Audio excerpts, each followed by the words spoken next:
Let's talk about timing. Because if we're going to understand miracles, we have to understand time, not just clocks and calendars, but divine timing. The moment something shifts in your life, the second where everything clicks. You think it came out of nowhere, but it didn't. It was scheduled. You just weren't copied on the calendar.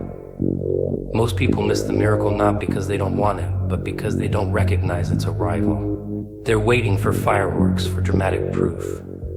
But God doesn't operate on spectacle. He operates on order, on divine orchestration. And when the time is right, when the preparation, the pressure, and the purpose, and blind boom, the miracle shows up, and it doesn't knock. It just is. It's not a build-up. It's a reveal. See, in our world, we're trained to measure everything by results.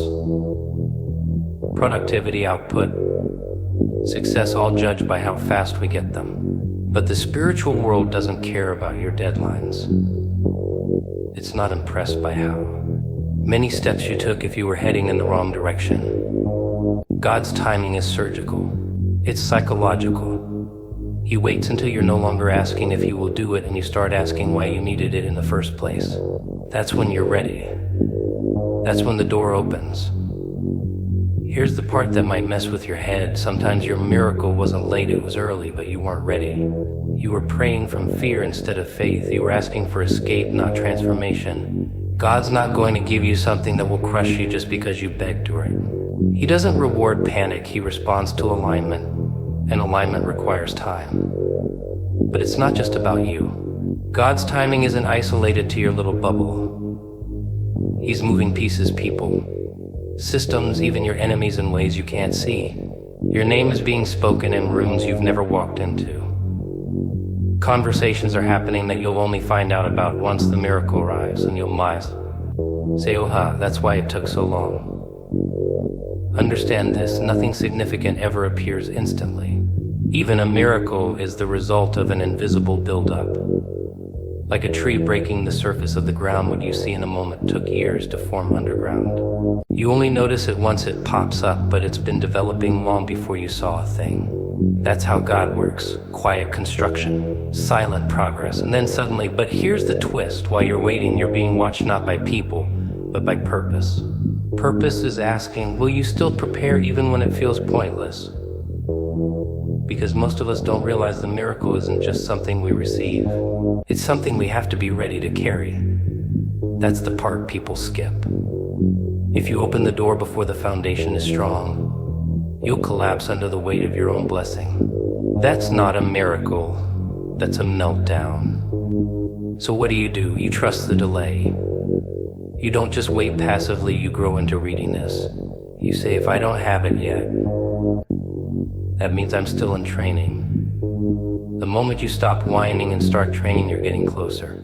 That's when heaven takes notice. That's when things start moving in your favor. Think of it like this, divine timing is like a lock. Every prayer you've whispered, every tear you've cried, every step you've taken in faith, it's turning the tumblers. You can't see it, but something is clicking.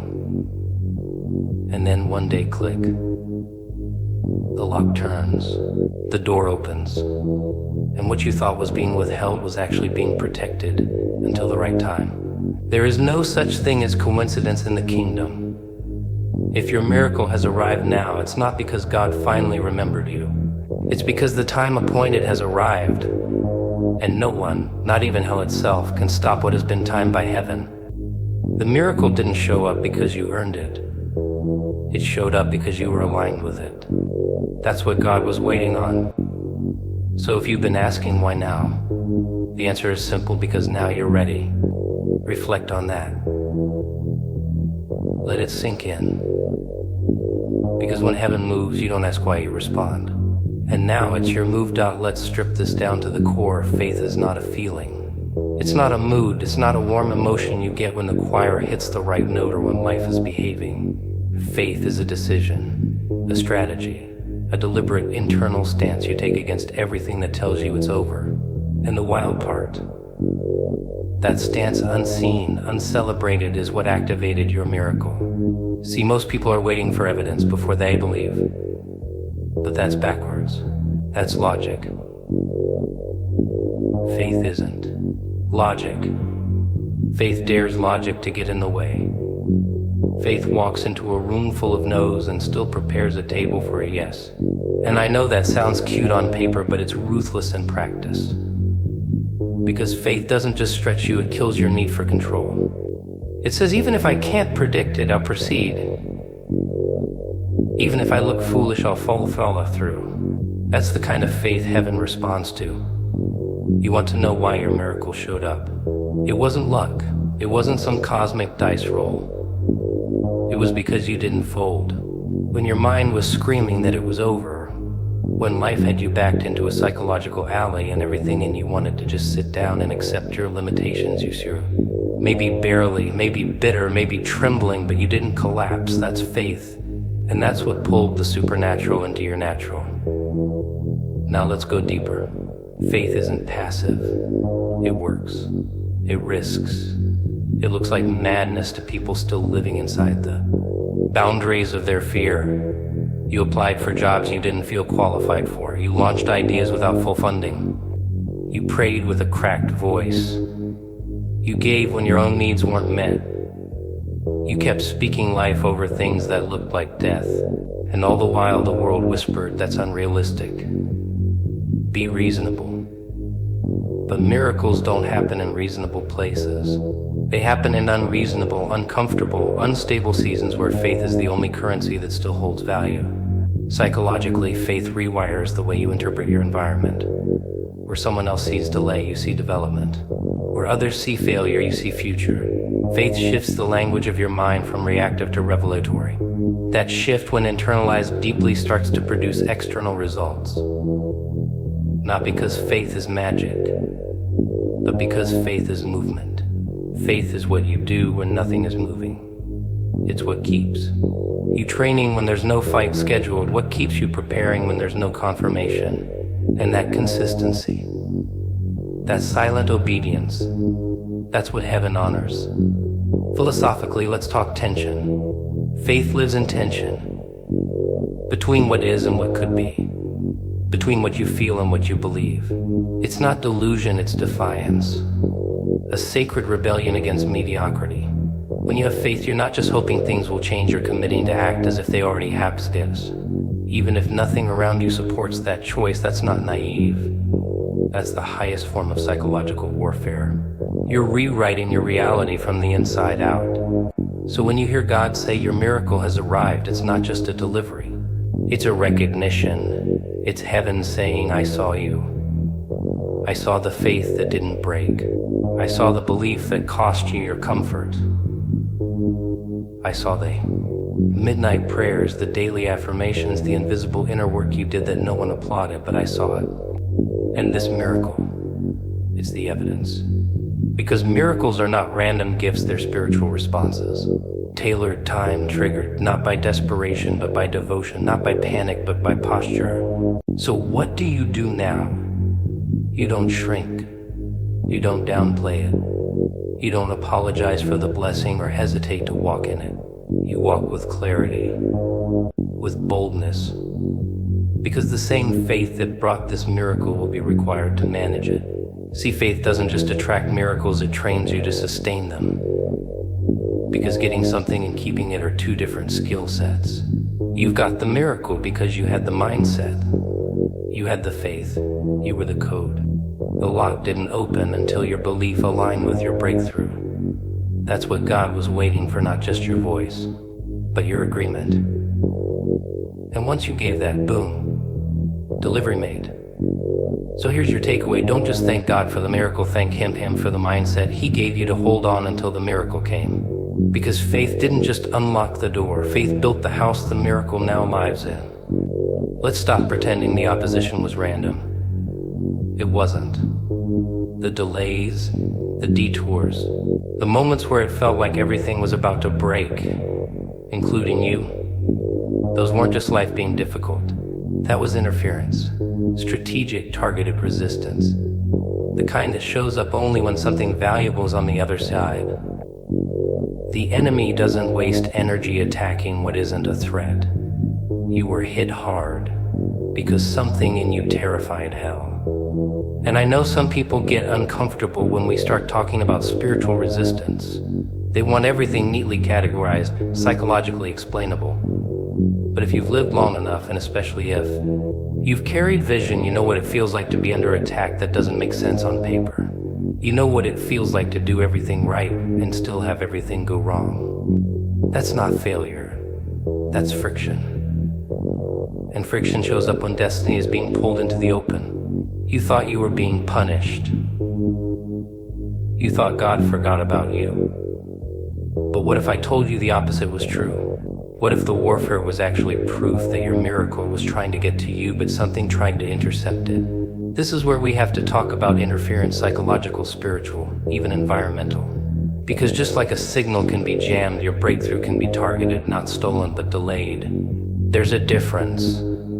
See, the enemy can't cancel what God has already released, but he'll try to frustrate the process.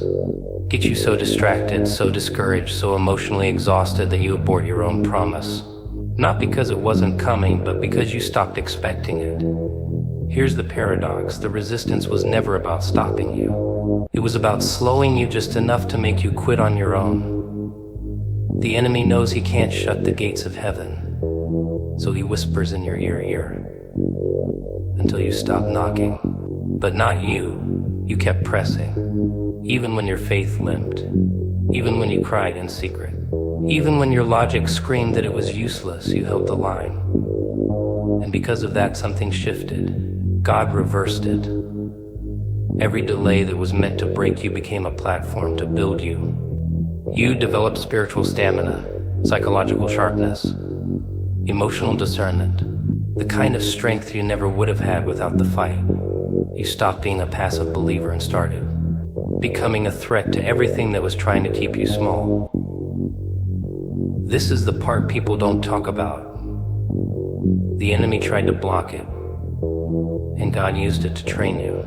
The storm wasn't meant to destroy you, it was allowed to develop you. You prayed for strength, you were handed pressure. You asked for clarity, you were dropped into confusion. Not as punishment, but as preparation. Because the kind of miracle you're carrying requires a stronger version of you to hold it. And the resistance did the refining. There's a spiritual intelligence behind every attack you've survived. You were being studied. And if you weren't dangerous to the darkness wouldn't have wasted its time on you. Think about that. All that pressure wasn't proof that something was wrong, it was confirmation that something was right, that something sacred was on its way. And now it's here. Your miracle didn't just survive the resistance, it passed through it. And you scarred, stretched, maybe still healing, you are the evidence that hell lost again. That everything it tried to use to stop you only made you sharper. And I need you to catch this: when God reverses something, he doesn't just restore it to its original state, he upgrades it, multiplies it. So what's arriving in your life now isn't just what you were expecting, it's better, stronger, heavier with purpose. Which means your only job now is to receive it like a survivor, not a victim. Because how you carry the miracle matters. Don't minimize what you went through. Don't water down the warfare. Tell the truth. Let people see the fight behind the favor. Because somebody else is watching you and thinking, if they made it through that, maybe I can survive what I'm facing. You didn't just survive resistance, you outlasted it, you evolved through it. And now, you're standing on the other side, not empty-handed, but full of lessons, full of proof, full of victory. So let this settle in your mind. What tried to block you has now been forced to watch you win. And that right there is the miracle. There's a myth we've all been sold, and it's this: that change takes time. That breakthrough is always a slow process. That miracles arrive politely, knocking on your door with advance notice. But let's dismantle that lie right now. Because when God says open this now, he's not asking, he's announcing. He's saying the season has shifted and you're the one who has to catch up. You're not in a someday season anymore, you've stepped into a now moment. And the most dangerous thing you can do in a now moment is treat it like a moment. That hesitation, that need to make sure before you move, That urge to analyze, to delay, to overthink. That's how people miss what they've been praying for. They're looking for confirmation while the window is already open. Timing isn't just about opportunity. It's about readiness. And there comes a point where the only evidence you're going to get is the door opening in front of you. No explanation. No announcement. Just access. And if you're still sitting there waiting for another sign, you'll watch that door close with your name still on it. You've been conditioned by life to expect everything to come later. It'll get better eventually. Give it time. Just be patient. But what if God's not asking you to be patient right now? What if He's saying move? What if the delay you're experiencing isn't divine, it's psychological? What if the opportunity has already arrived, but your mindset is still stuck in the past? Because let's be honest, sometimes we wait because we're afraid. We dress it up as wisdom or discernment, but it's fear wearing a disguise, fear of failure, fear of responsibility, fear that we'll open what God gave us and find out we weren't hurt enough for it. So we stall, we hesitate, and in doing so we confuse movement with preparation. There's a difference between being prepared and being paralyzed. Some of you are so busy getting ready that you don't realize you are ready. The stretching, the silence, the setbacks, they were training. You thought you were stuck. You were being shaped. You thought it was punishment. It was positioning. And now here you are. The door is open. The miracle has landed. But your instincts are still treating this like a waiting season. Let me say it plainly, if you treat now like later, you will lose what you were promised. Not because God took it back, but because you didn't respond when it was time to act. See, the concept of now isn't just a time stamp. It's a test. How you respond to now reveals what you actually believe. Anyone can say they have faith when they're dreaming, but when the dream arrives, faith has to act. And that's where many people falter. They prayed, they fasted, they waited, and when the door finally opened, they blinked, they paused, and the moment passed. But here's the thing about divine windows, they are not guaranteed to stay open forever.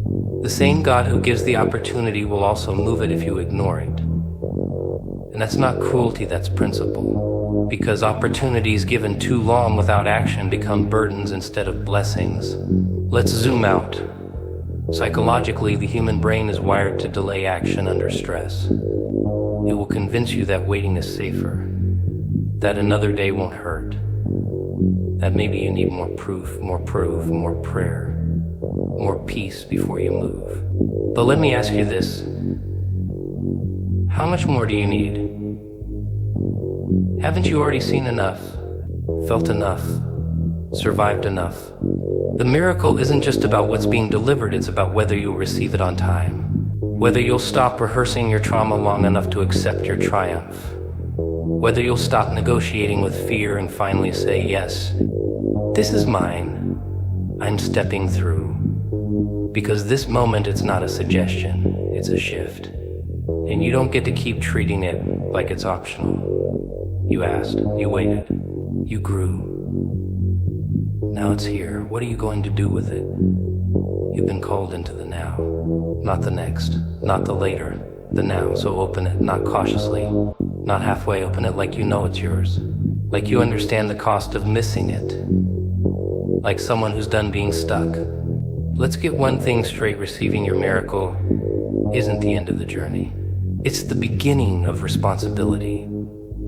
Everyone loves to talk about the blessing, the breakthrough, the arrival of the thing they've been crying for, fighting for, waiting for. But nobody tells you about the weight that comes with getting exactly what you asked for. Because when God delivers a miracle, He's not just giving you something, you're being entrusted with it. And here's where most people quietly break. Because they thought the fight was to get it. They didn't realize the real test begins after it shows up. You prayed for the door. Now it's open. But can you walk through it and not sabotage what's on the other side? This is psychological warfare at its highest level, post-blessing self-sabotage. Not because you're ungrateful, not because you're evil, but because part of you is still convinced you don't deserve it. Deep down, the trauma hasn't healed. The failure is still echoing. The version of you that got used to being overlooked is now sitting in the spotlight, and it's terrified. And if you don't confront that, you'll find ways to break the very thing you were built to carry. People don't talk about that part of success. The quiet panic of stepping into answered prayer while dragging the old identity behind you. The mind says I'm ready, but the subconscious still believes I'm not enough. That's the fracture point. That's where the miracle becomes vulnerable, not because God failed to deliver, but because you failed to adapt. The old mindset can't manage a new miracle. You can't bring scarcity thinking into abundance. You can't lead with insecurity and expect stability. If you don't upgrade your internal dialogue, you will ruin your external environment. See, blessings are heavy. They come with decisions, responsibilities, sacrifices. The higher the platform, the greater the pressure. And if you don't heal, you'll project your pain into the very thing that was meant to set you free. You'll start mismanaging relationships, doubting open doors, second-guessing strategies, all because the miracle triggered something in you that was never addressed. And here's where it gets even deeper. Sometimes we don't sabotage the miracle with big dramatic failures. No, it's slower, quieter. Death by 1,000 compromises. You stop showing up with the same intensity. You stop nurturing what was once a dream. You get distracted, comfortable, or worse, bored.